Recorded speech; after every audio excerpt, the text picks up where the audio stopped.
today's webinar is all about optimizing nutrition for a positive mindset and well-being.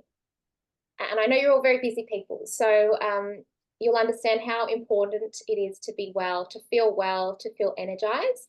But what we often overlook is just how powerful a role our nutrition plays in supporting not only our physical health, but also our mental clarity, our mood, our overall mindset. And when we fuel our bodies with the right foods, we can be better decision makers, we can be more creative, we can better manage stress and pressure as well. And of course, a positive mindset doesn't just benefit us individually, it ripples out into the world, into our communities, and absolutely into the workplace too. And it can improve the ways that we communicate, it can improve our productivity and even workplace culture.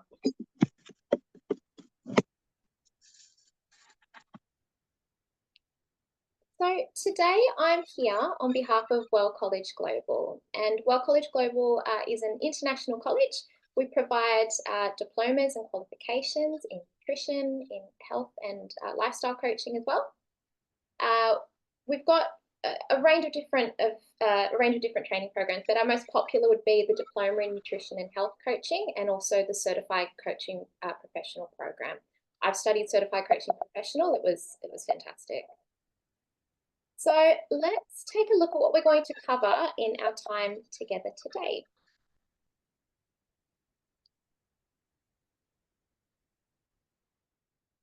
We'll start off just by looking at the important role that our nutrition plays in our mental health.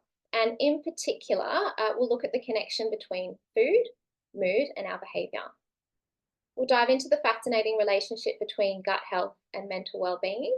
And then I'll share with you some practical strategies that you can start using right away, ways that we can actually optimize our nutrition to support a positive frame of mind. And I promise you, these are suited to busy people. So let's get started with a very quick round of true and false. Okay, so what I'll get you to do is, if everybody can see a little hand, a little yellow hand in the bottom left of their control panel. Let's have a look at our first question. True or false? Chocolate can help to boost our mood. Hands up if you think that's true.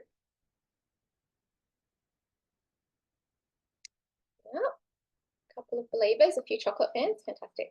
So yeah, that's absolutely true. Dark chocolate in particular contains compounds like flavonoids, and serotonin boosting chemicals that can enhance our mood. Okay, and of course this refers to eating chocolate in moderation though. Okay. Ready. Our second true or false question, skipping breakfast. Skipping breakfast is a good way to start the day. True or false? Hands up if you think that's true.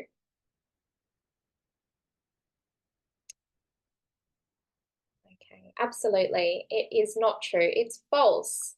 Skipping meals can cause our blood sugar or our blood glucose levels to fall, and this can very, very quickly make us feel fatigued and make it hard to concentrate through the day.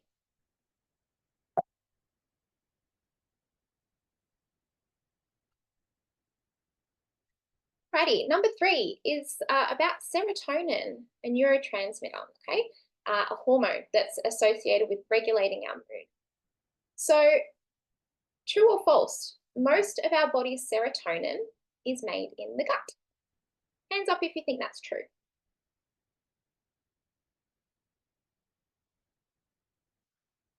Okay, it is actually true. Oh, Leanne got that one.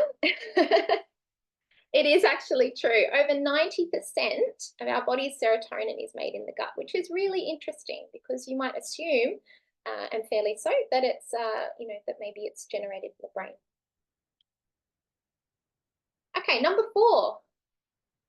Highly processed foods don't have any effect on our mood and mental health. Hands up if you think that's true. Clever cookies here. False, absolutely. Processed foods, especially those that are high in sugar, can cause mood swings, anxiety, and brain fog due to rapid blood sugar fluctuations, so those peaks and troughs. Okay, and lastly, maybe not most popular though, having a coffee first thing in the morning is the best way to boost our energy and mood. True or false? Yeah, you got it. False. While coffee can make us feel a little bit more energized for a while, coffee on an empty stomach for some of us can soon be followed by a drop in blood sugar, and this can make us feel tired and irritable. Okay, so well done, everyone. I think most of you got all of those correct.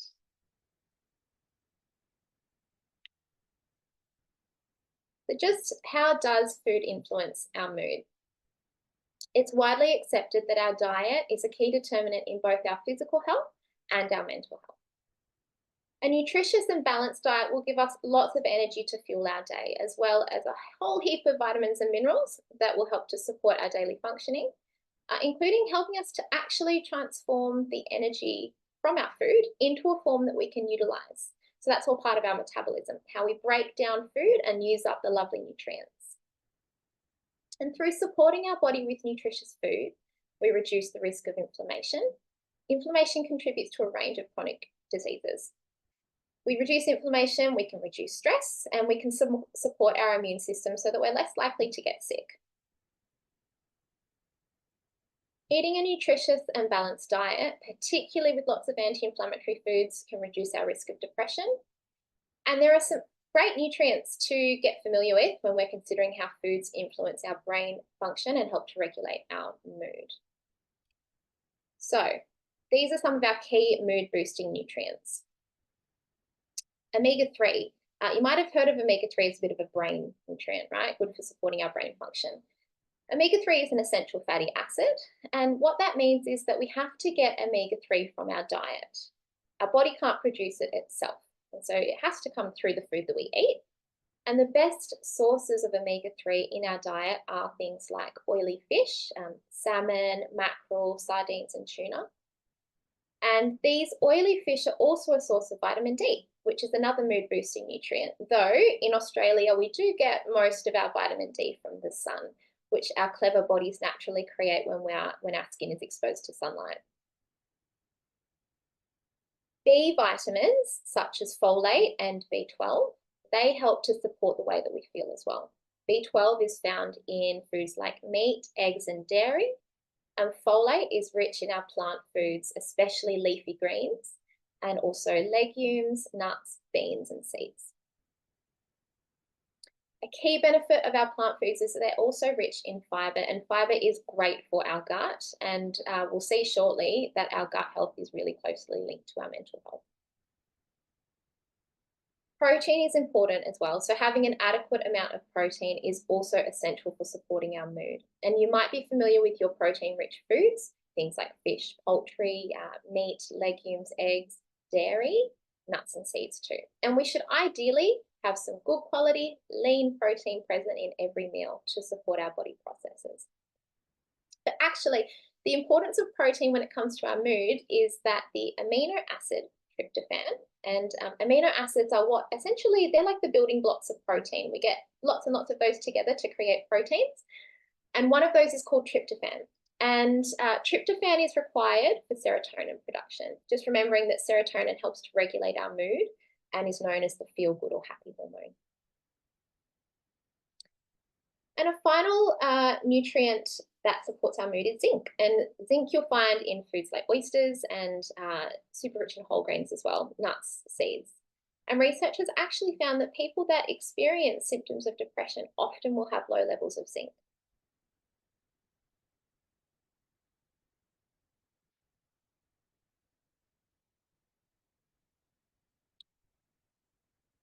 Okay, what about foods though that compromise our mood? There is a strong connection between our food and the way that we feel, particularly regarding blood sugar. Many functions within the body, including those of various organs, depend on a steady supply of sugar in the blood as their fuel. For instance, our brain relies exclusively on blood sugar as it can't store sugar for later use. That means that it's constantly drawing from the blood and fluid in the body, drawing sugar from the blood and fluid in the body to function effectively. Interruptions to this blood sugar flow, such as if you haven't eaten for a long period of time or you've consumed an unbalanced meal, that can lead to symptoms like fatigue, drowsiness, and irritability. And these symptoms are also common with diets that are high in processed foods, which often contain lots of sugar and calories, but are low in nourishing nutrients like fiber, vitamins, and minerals. And just like a kid who's having a bit of a crash after eating lollies at a birthday party, you might find yourself feeling irritable and tired. And it's good to note too that regularly eating processed foods and experiencing those peaks and crashes in blood glucose may also increase symptoms of depression, anxiety, just not feeling well. So you personally might be familiar with that mid-afternoon slump where you feel a little bit flat, a little bit tired. Lunch was a few hours ago, dinner is still some time away, and you might be tempted to grab an afternoon coffee, or you could be craving something sweet. And more often than not, this slump is due to a drop in blood sugar. But getting ahead of this, staying on top of this, can be as simple as, firstly, ensuring that your meals are well balanced. For instance, having a balanced lunch with some whole grains, some vegetables, protein, and healthy fats can provide a steady source of fuel through the afternoon. And two, opting for some nourishing afternoon snacks. Healthy options like some Greek yogurt with some fruit, nice mixed nuts, hummus, tzatziki dips with veggie sticks or crackers can really help you top up your energy nicely for the afternoon and get you all the way through to dinner. Some additional tips, things like avoiding excess simple sugars, especially added sugars and foods you know to be sweets. Limit your processed foods as well, and also incorporate protein regularly. Protein increases feelings of fullness. It reduces our cravings as well for sweets and simple carbohydrates, cakes, pastries, and foods like that. Also, choose more complex carbohydrates when you have the option. So your whole grain options, also vegetables and fruit, over your simple carbohydrates like refined grain products, pastries, and cakes, because our whole grain products will release glucose more slowly, and that provides a longer lasting supply of energy to the body. Try not to skip meals as much as you can. Aim for regular balanced meals and snacks. Okay, caffeine. So let's have a look at how caffeine affects our mood. So caffeine is a central nervous system stimulant. We'll find it in coffee and tea, but also in chocolate and in those many colourful energy drinks that we see at the supermarket. I'm gonna let these people in. There we go. So in the short term, in moderate amounts, caffeine will enhance our alertness. It can improve our concentration, and many people would say they probably feel a bit happier, more energetic, and ready to take on the world after consuming their morning coffee. However, moderation is the key word here. Excessive caffeine or high doses can cause feelings of anxiety, restlessness, and irritability, jittery sensation, which really isn't a nice feeling. Caffeine can also interfere with our sleep, particularly if it's consumed later in the day, increase fatigue. We're just not firing on all cylinders when we're tired, and we're certainly not as productive. The right amount of coffee, as well as the time of day, is going to be different for each of us. And it certainly can be part of a healthy diet without any negative effects. So what's essential is that we listen to our body and try to find that nice point between feeling energized and alert versus feeling anxious and jittery. Something else to keep in mind with coffee is that coffee first thing in the morning, that rides and grinds. So there are some that will be more sensitive to the effects of caffeine on an empty stomach than others.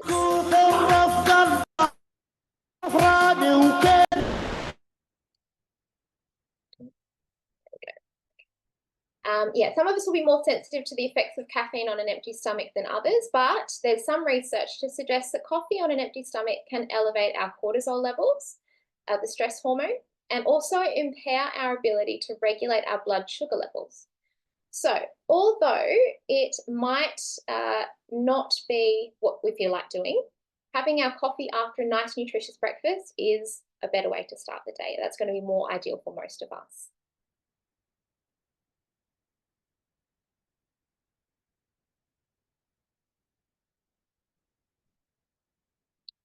Okay. So we've looked at the kinds of foods and nutrients that both help and hinder our mindset and mood. Now let's explore the relationship between the gut and mental health. So our gut includes all of the organs in our gastrointestinal system, and within the gut, primarily in the large intestine, live trillions of organisms. They include bacteria, but also fungi and viruses as well.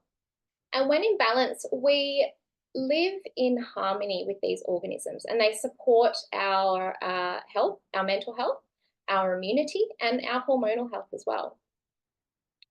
The gut actually has many important roles beyond helping to digest our food and aiding nutrient absorption. It supports our mental health, our hormonal health, and also our immunity. So regarding mental health, I mentioned in the quiz at the start that the gut produces over 90% of the body's serotonin, a key neurotransmitter that influences our mood and our emotions. You may have heard the gut actually referred to as the second brain before, because the nervous system that regulates our gut actually signals our body and brain in a similar way to the way that our real brain does. And this, the gut and the brain are in fact linked via a two-directional communication pathway. It's like a highway that is constantly sending information from our brain to our gut and our gut to our brain. And this is via a nerve called the vagus nerve. And this connection is referred to as the gut-brain axis, and it's likely you've actually experienced this firsthand. For instance, if you've ever felt anxious and lost your appetite, or felt stressed and had abdominal pain. More than 90% of the messages, though, are actually going from our gut to our brain. And this is how the health of our gut and essentially how happy that huge community of bacteria and other microbes are significantly impacts our mental, emotional, and behavioural well-being.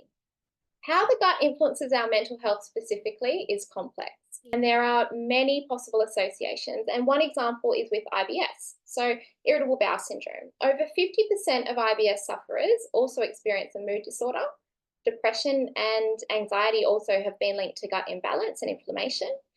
And as such, restoring a healthy gut has a potential role in the treatment and the prevention of anxiety and depression.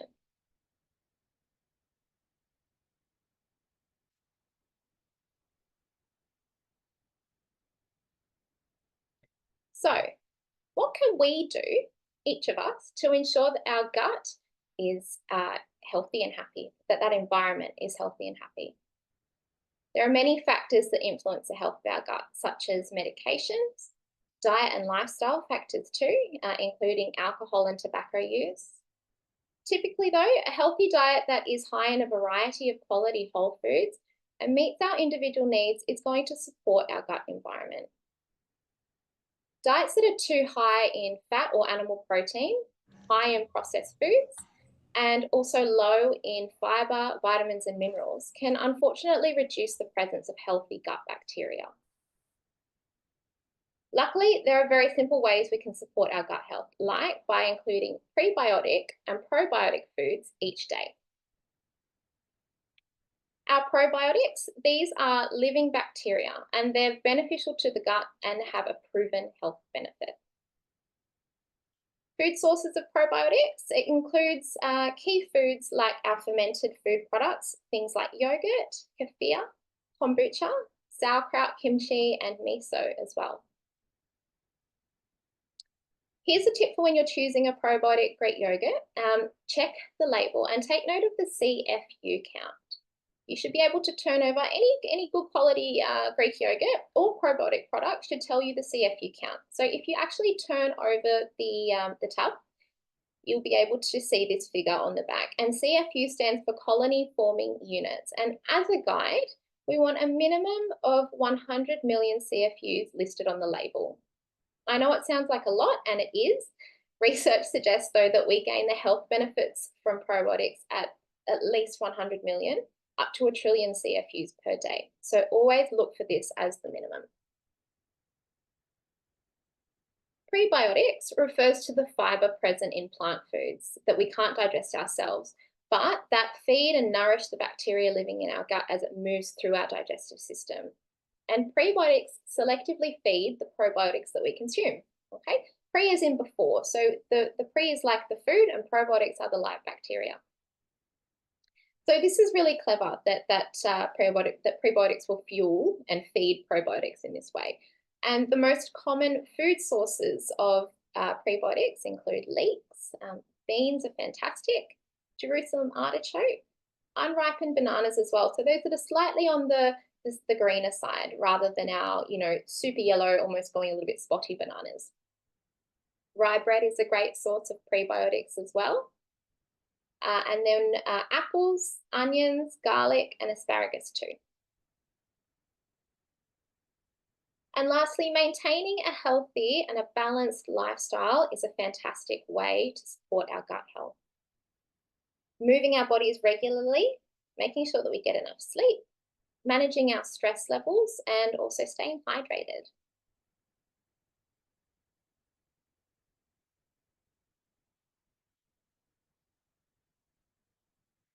Okay, so we've had a look at the ways that our mood and mindset can be influenced by our diet, but what can we actually start doing today to optimize our nutrition?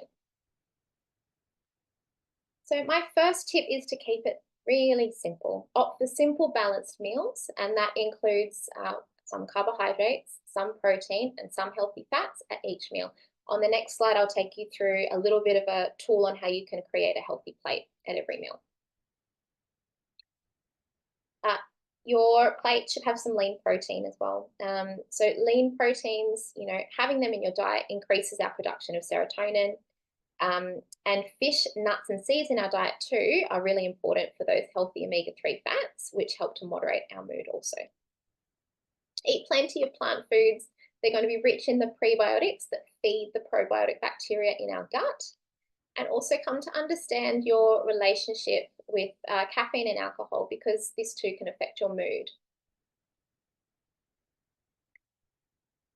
Ensure you have a lovely, nice variety as well of veggies and fruit in your meals. And if you've heard of eating the rainbow, this is a really great way to ensure variety in your diet, but also boost our nutrition quality through plant compounds such as antioxidants. Antioxidants help to reduce inflammation in the body and also support and boost our immunity.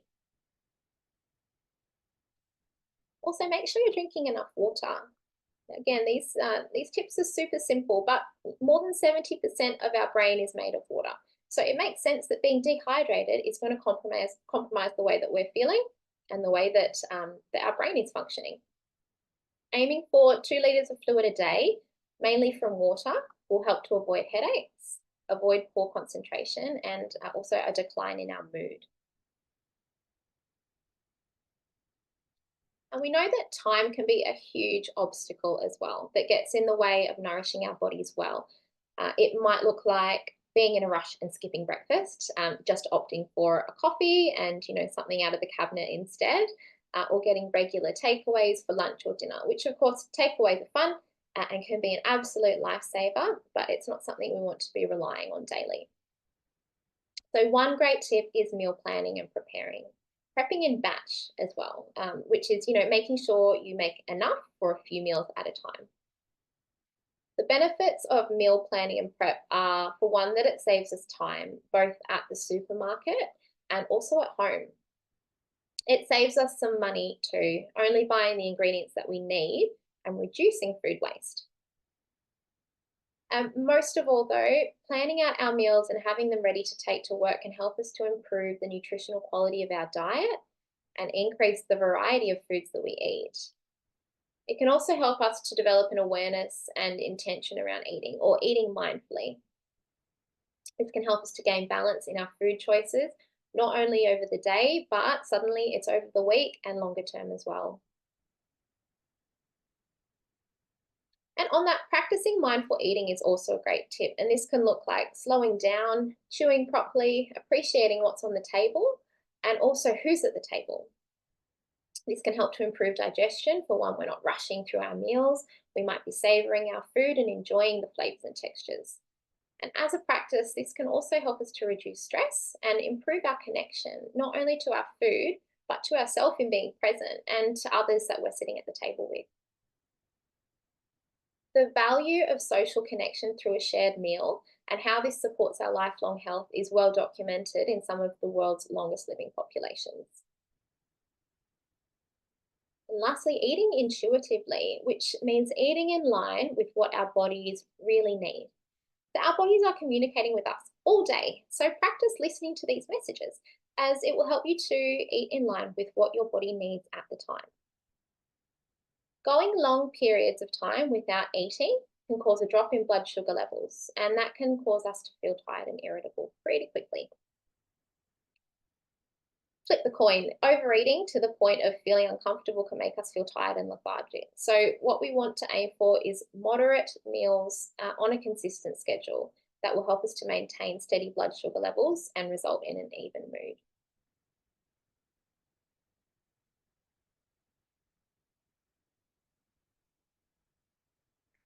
Okay, so this is a little tool that can help you to create a nourishing plate or bowl or smoothie or whatever it may be. And if you can apply this to different meal times, to your breakfast, to your lunches, to your dinners, it can help you to, for one, ensure that you're eating all the different food groups. Also that you've got a nice variety of different foods in your day, in your week, and that you've got a balanced meal essentially. So if you picture this as a plate, over here, making up about half of your plate are our plant foods. And that could be anything from leafy greens, broccoli, eggplant, mushrooms, zucchini, cucumber, tomatoes, capsicum, and fruits as well. So oranges, berries and mango, apples, kiwi, banana, plums, peaches. Any of the plant foods that you can think of and that you'd like to include in a meal can be popped here, and they should make up somewhere around half of your plate, ideally. We head in an anti-clockwise direction, then we've got our clever carbs. So these are our starches, essentially, things like sweet potato and potato, pumpkin, chickpeas, lentils, rice, quinoa, frike, buckwheat and oats, of course, as well.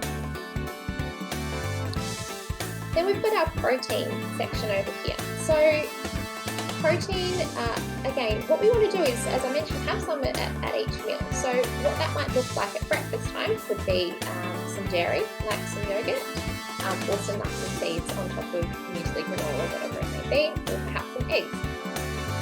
Later in the day for lunch and dinner, you might opt for some lean fish, chicken, red meat, beans, chickpeas, lentils, tofu, again, nuts, seeds, dairy or eggs. And we want to make sure we've got some healthy fats as well. So that might be avocado, nuts and seeds again, extra virgin olive oil, with some oily fish. And then if we can, a little bit of love for our gut at each meal.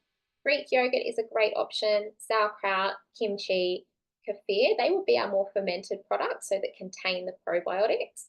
Or you could opt for some prebiotics to fuel your gut bacteria. Apples, onions, garlic, rye, leek, asparagus.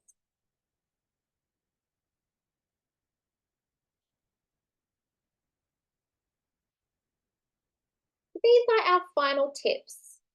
Just to wrap things up today, start small and build slowly. If you can choose just one thing, just one thing that one change that you'd like to implement, and start doing it well and make it work for you. And then you can build upon that. You do not need to make huge changes, and you don't need to do everything all at once. Be kind to yourself as well. The perfect style of eating is the one that works best for you.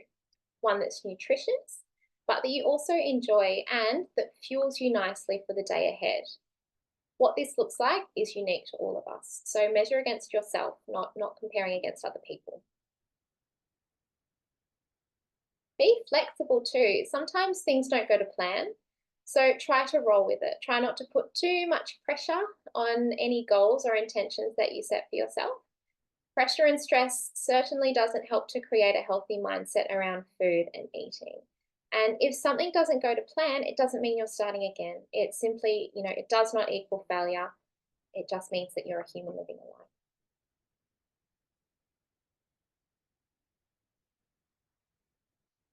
Okay.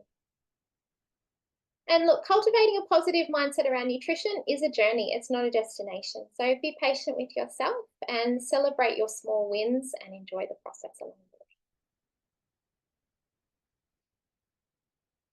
So if you found that interesting and you'd like to learn more, we would really love you to come and continue learning with us. So there's a $50 coupon for each of you here today for any of our individual short courses. We've got a whole lot of things like the gut microbiome, superfoods and nutrition, if you like learning about some individual foods that have some awesome health benefits.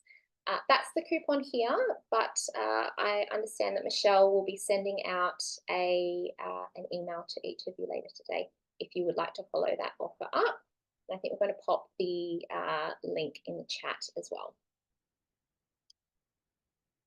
So that brings us all the way to the end of our chat today. Thanks so much for your time, everybody.